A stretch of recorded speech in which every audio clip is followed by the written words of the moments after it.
अब आगे देखो इसके संविधान निर्माता समिति एवं उनके अध्यक्ष देखिए। प्रारूप समिति के अध्यक्ष कौन थे? अब ये याद करना है, जितने भी मैं पढ़ाऊंगा मैंने पूरी समितियां न लाकर जो इंपॉर्टेंट लगी है वो लाया हूं मैं, ठीक है ना। संघ संविधान समिति के कौन थे? संघ शक्ति समिति, प्रांतीय संविधान समिति। अब याद कैसे? देखो प्रारूप समिति के तो अध्यक्ष सबको पता है, ड्राफ्टिंग कमेटी के अध्यक्ष कौन है? भीमराव अंबेडकर। संघ, संघ का मतलब होता है क्या? संघ कैसे मिलकर बना है? राज्यों से मिलकर बना है ना। और भारत का प्रधानमंत्री होता है वो राज्यों का ही होता है क्या ना। राज्य और केंद्र शासित प्रदेशों से मिलकर जो भारत बना है उसका जो मुखिया है, सेकंड मुखिया, वो प्राइम मिनिस्टर कहलाता है। और हाँ, इसलिए संघ से आप यही ध्यान रखेंगे, पीएम। संघ आ गया, पीएम। अब दूसरा एक और ध्यान, प्रांत। पहले आप जानते हैं आजादी के समय हमारे प्रदेशों को प्रदेश न कहकर प्रांत कहते थे। क्या कहते थे? और हमारे इधर प्रांत आप जानते थे वो देशी रियासतों का अधिकार था, आगे नहीं था। आप जानते फिर देशी रियासतों को संघ में शामिल किया गया, और संघ में शामिल करने का जो दायित्व दिया गया था वो किसको दिया गया था? सरदार वल्लभ भाई पटेल को। प्रांत से याद रहेंगे कि नहीं? अगला है मूल अधिकार एवं अल्पसंख्यक समिति, सरदार वल्लभ भाई पटेल। इनने मिलाए थे, यही अधिकार दे रहे हैं। अगला आ गया झंडा समिति के कौन थे? डॉक्टर राजेंद्र प्रसाद, ठीक है। रियासत समिति, डॉक्टर राजेंद्र प्रसाद। देशी रियासतों से वार्ता के लिए कौन थे? मिलाने के लिए थे पटेल, और बात करने के लिए थे कौन? देशी रियासत समझौता समिति के कौन थे? संचालन समिति, नियम समिति। देख रहे हैं आप राजेंद्र प्रसाद कितनी जगह पर है। और कार्य संचालन समिति के कौन थे? मुंशी। क्लियर है? प्रारूप समिति के सदस्य पूछ लेते हैं। 7 सदस्य थे। अध्यक्ष कौन थे? डॉक्टर बी आर अम्बेडकर अध्यक्ष थे। एन गोपाल स्वामी अयंगर सदस्य 1, के एम मुंशी दूसरे हैं, अलादी कृष्णा स्वामी अय्यर, सैयद मोहम्मद सादुल्ला, पी एल मित्रा थोड़े समय बाद हट गए और इनके स्थान पर एन माधव राव सदस्य बने। क्लियर है? तो नाम उनका भी याद रखना है, नाम इनका भी याद रखना है। टीपी खेतान, इनकी आकस्मिक मृत्यु होने के कारण टी कृष्णाचारी को सदस्य बनाया गया। कितने हो गए? हो गए 7 सदस्य। याद चाहिए जी अपने साथ के साथ, कौन की जगह पे कौन आए ये भी अपने चाहिए कल तक, ठीक है ना, याद किया हुआ चाहिए। आओ, क्या उद्देशिका संविधान का अंग है? पेपर का क्वेश्चन है डायरेक्ट। पेपर में इतना ही आ गया कि अपने इधर तो फ्री में तो आप जानते हैं ना, ऐसे ही आएंगे कि नहीं आए। तो क्वेश्चन है अपना, क्या उद्देशिका संविधान का अंग है? हमारे हिसाब से हवाले हाथ ऊपर करें, हवाले हाथ ऊपर करें। उद्देशिका संविधान का अंग है क्या है? प्रीएम्बल है, वो हमारे कॉन्स्टिट्यूशन का पार्ट है या नहीं है? हाँ, ना वाले हाथ ऊपर करें। हाँ, और बाकी सबको पता नहीं है। आओ पढ़कर पता करते हैं। हेनरी बेरुबारी 1960 के बाद में उच्चतम न्यायालय ने धारित किया। ये एक मामला था। ये बाद मतलब होता है क्या? केस। कोर्ट में केस करते हैं। एक केस चल रहा था किनका? हेनरी बेरुबारी का। काय में? सुप्रीम कोर्ट में। केस किसका चल रहा था? पढ़ो, नाम याद हो जाए। बेरुबारी। कब चला था ये केस? 1960 में एक केस चला। अब सुप्रीम कोर्ट क्या कह रही है देखो। उद्देश्य का संविधान का प्रेरणा स्रोत भले ही हो, किंतु यह संविधान का अंग नहीं है। इसके न रहने से इसके मूल उद्देश्यों में कोई अंतर नहीं पड़ता। ये किसने कह दिया? किसने? सुप्रीम कोर्ट ने। क्या कह दिया? संविधान का अंग नहीं है, कि ये ना भी होना तो भी हमारे मूल जो संविधान है उसमें कोई फर्क नहीं पड़ेगा। ये कहा आपने। अब कहा ये सुप्रीम कोर्ट ने, कौन से मामले में? क्लियर है? समझ में आ गए? आप कैसे याद रखेंगे इसे? बेरुबारी से आप याद करना, बेर, बैर, बैर हो गया मतलब दूर हो गए, कर दिया इसे, ठीक है ना। आगे देखो, तथापि जहां संविधान की भाषा संदिग्ध या अस्पष्ट है, वहां उद्देशिका संविधान निर्माताओं के आशय को समझने में सहायक है। अतः यह संविधान निर्माताओं के विचारों को जानने की कुंजी है। संविधान का अंग नहीं है, लेकिन बनाते समय कोई दिक्कत आ जाए, यार कैसे बना है, तो एक बार उद्देशिका पढ़ लेना। समझ में आई बात कि नहीं आई? क्या पढ़ लेना? उद्देशिका पढ़ लेना, क्या जायक का आधार पे बनाए हम संविधान। अगर बनाने में दिक्कत आ रही हो तो क्या पढ़ के बनाए? इसलिए क्या कह दिया सुप्रीम कोर्ट ने? संविधान निर्माताओं के विचारों को जानने की कुंजी है कौन? उद्देशिका, प्रियम्बल, प्रस्तावना। आज हम प्रस्तावना कहते हैं। क्लियर हो गई? अंग नहीं है, लेकिन बनाने में दिक्कत आ जाए तो पढ़ लेना। कोई दिक्कत? वांग देखो, किंतु केशवानंद भारती बनाम केरल राज्य के प्रकरण में उच्चतम न्यायालय ने अपने पूर्व निर्णय को उलटते हुए मत दिया कि उद्देशिका संविधान का एक भाग है। तो बदल दिया। 60 में कहा नहीं और 73 में कहा हाँ। मना किसमें में कहा गया? बेरुबारी में। और हाँ कहा गया किसमें? तब याद रखना है आपको, अभी बता दिया आपने। इस बार पेपर में देख लिया ना, आए थे कि नहीं आए थे? संविधान में उसका वही स्थान है जो अन्य उपबंधों का है।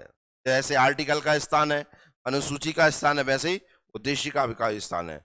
उद्देशिका में संशोधन किया जा सकता है मूल ढांचे के अलावा। अगर पूछ ले क्या उद्देशिका में संशोधन किया जा सकता है, तो आप कहेंगे हाँ, लेकिन साथ में कहेंगे क्या?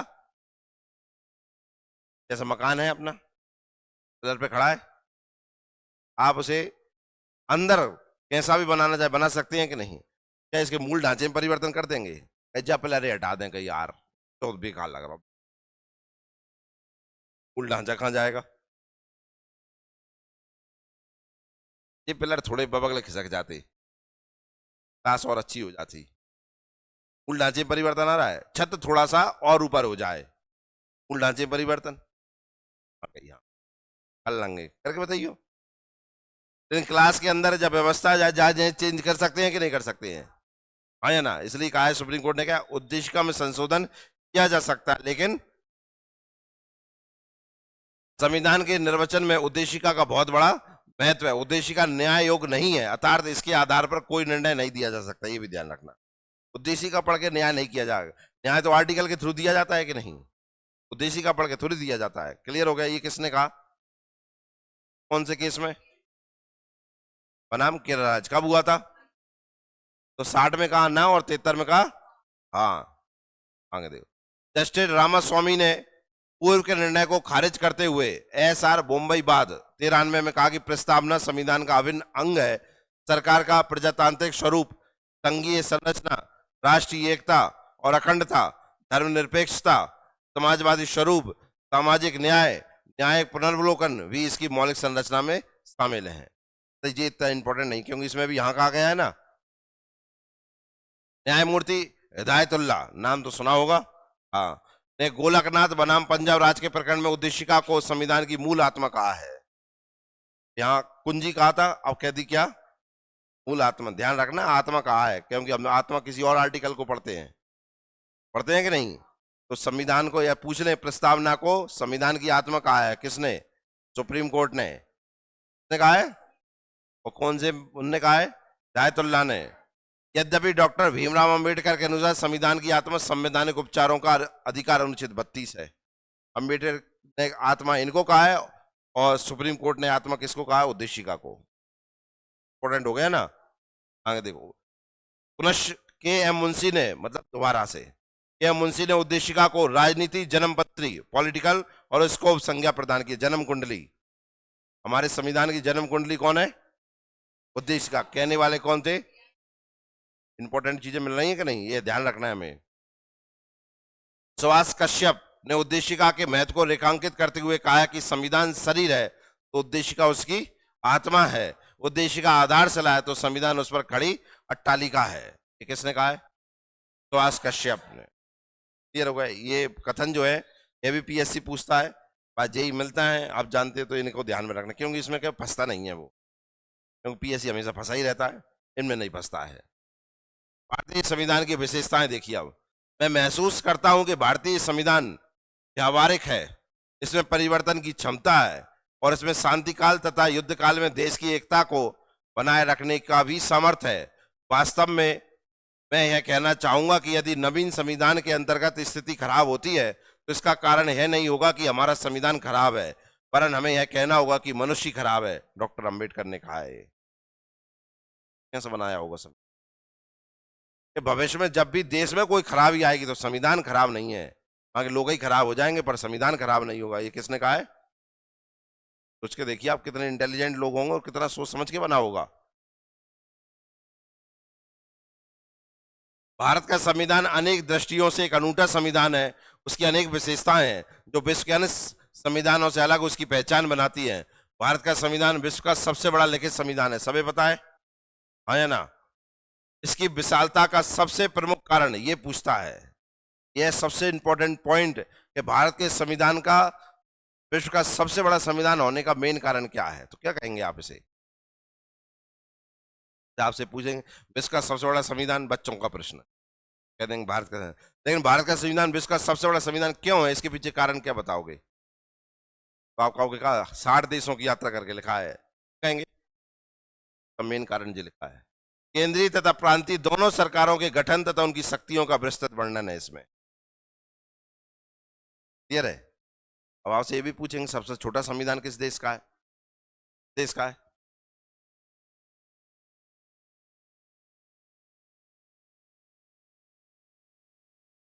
अंदर हालत दिख रही है तुम नहीं चीज में, तो ठीक कह रहे हैं, लेकिन कुछ की तो कह रहे हैं बस अकेली, पढ़ लेंगे चिंता। भारत के मूल संविधान में कुल कितने अनुच्छेद हैं? 395 अनुच्छेद, 8 अनुसूचियां और 22 भाग थे काय में? मूल संविधान में, अंबेडकर में। वर्तमान में इनकी अनुसूचियों की संख्या कितनी है? 12। 9वीं अनुसूची प्रथम संविधान संशोधन 1951 में जोड़ी गई। कौन सी? कितनी थी पहले? 8।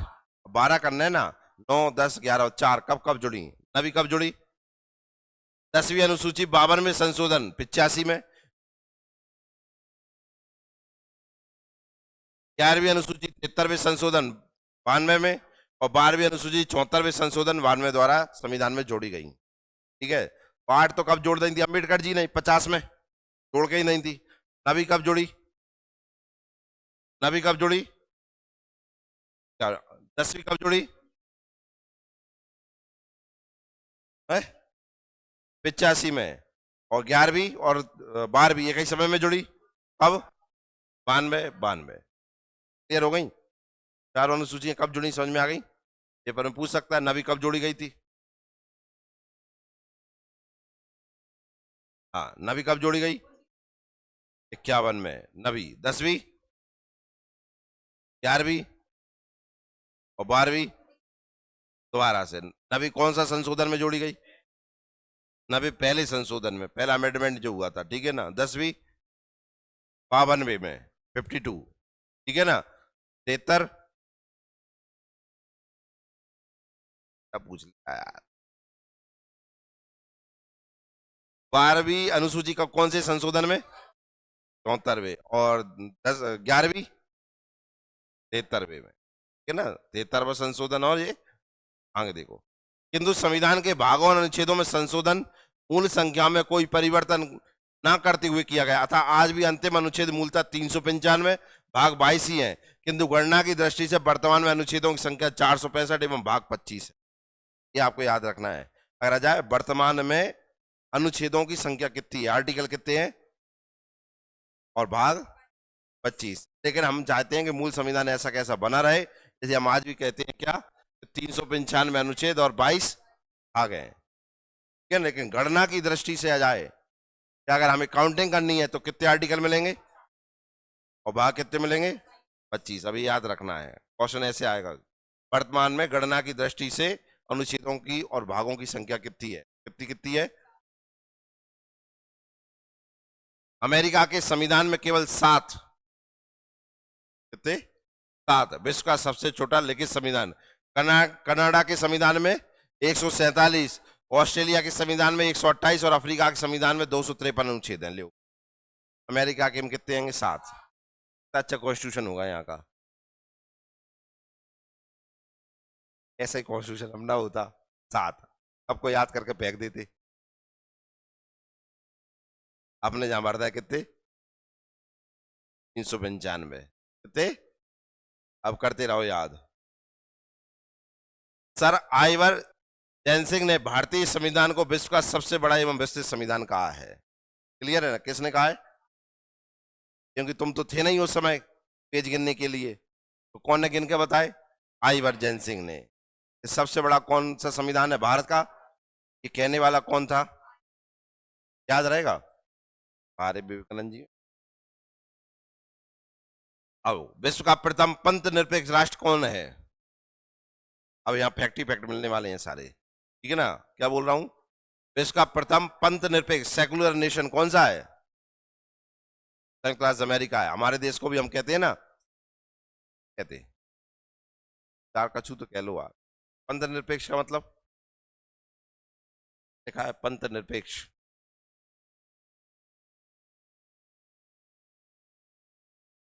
देश का कोई धर्म नहीं है, इसका कोई राष्ट्रीय धर्म नहीं, ठीक है ना? सभी धर्मों की बराबर मान्यता है, सभी का आदर है और सभी का स्वागत है, वो कहते हैं सेकुलर। कभी कभी आप आजकल सुनते रहते हैं ना, भारत में इनकी सेकुलर सोच है, तो है ना? सेकुलर सोच मतलब सबके लिए बराबर, क्या? सबके लिए बराबर। राज्य का सबसे महत्वपूर्ण तत्व क्या है? पढ़ तो वार तनक पढ़ लो यार।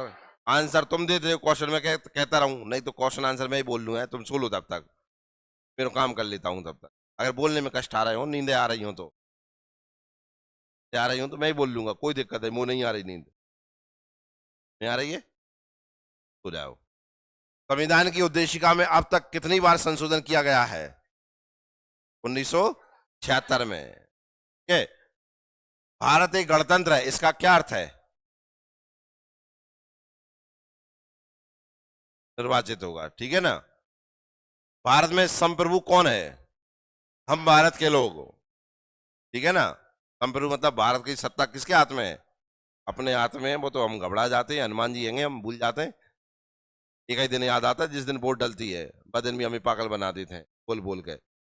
भारतीय संविधान को किसने विश्व का सबसे बड़ा और विस्तृत संविधान कहा है? पढ़ा दिया ना अभी। भारतीय संविधान के बृहद होने का एक प्रमुख कारण क्या है? पढ़ा दिया ना ये भी मैंने। भारत में कैसी शासन प्रणाली अपनाई गई है? और ये कहां से ली गई है? ब्रिटेन से। संसदीय का मतलब? संसदीय मतलब लोकसभा और राज्यसभा, ठीक है ना? और समझ में आ जाएगा अभी देखो। किसने भारतीय संविधान के विस्तृत होने को उसका दुर्गुण और वकीलों का स्वर्ग कहा है? किसने? वकीलों का स्वर्ग है ही नहीं है, देखते ही हो आप। ले आओ, सो ले आओ, अगली तारीख में आ जाना। भारत का राष्ट्रपति किसके समान होता है? ब्रिटेन के सम्राट के समान। अमेरिकी शासन प्रणाली कैसी है? प्रेसिडेंटियल है, क्योंकि यहाँ प्रेसिडेंट बनता है, ठीक है ना? भारत में मंत्री परिषद किसके प्रति सामूहिक रूप से उत्तरदायी होती है? इसका कथन है कि भारतीय संविधान अधिक कठोर तथा अधिक लचीले के मध्य एक अच्छा संतुलन स्थापित करता है। किसने कहा है? किसने भारतीय संविधान को अर्ध संघीय संविधान कहा है? भारतीय संविधान को आवश्यकता से अधिक कठोर संविधान किसने कहा है? आईवर जैन सिंह ने, ठीक है ना? लचीला भी यही कह रहा है, कठोर भी यही कह रहा है, बड़ा भी यही कह रहा है, ठीक है? निरपेक्ष है। तो इस बात में सर्वोच्च न्यायालय ने कहा था कि भारतीय संविधान एक परिसंघात्मक संविधान है और परिसंघवाद संविधान का एक आधारभूत ढांचा है। एसआर बॉम्बई बनाम भारत संघ 1994 के बाद में उद्देशिका में परिवर्तन नहीं किया जा सकता, कि किया जा सकता है? हुआ कि जो इंपॉर्टेंट फैक्ट थे जो अपन ने पढ़ा था। इस तरीके से संविधान सभा पूर्णता खत्म। नेक्स्ट टॉपिक आप देख सकते हैं, हमारा नेक्स्ट टॉपिक है क्या? मूल अधिकार। नागरिकता नहीं है, नागरिकता नहीं दी है। तुम कल चिल्लाने लगो सर नागरिकता नहीं पढ़ाई तुमने, नहीं पढ़ा रहे, सिलेबस में नहीं दी है। सिलेबस का ही पढ़ा है, हाँ, है ना? नए से पूछते जा रहे हैं, भी कह रहे हैं हाँ पढ़ेंगे। अब कल क्या? मौलिक अधिकार, हाँ, फंडामेंटल राइट्स पढ़ेंगे, ठीक है? फंडामेंटल राइट्स पढ़ेंगे कल।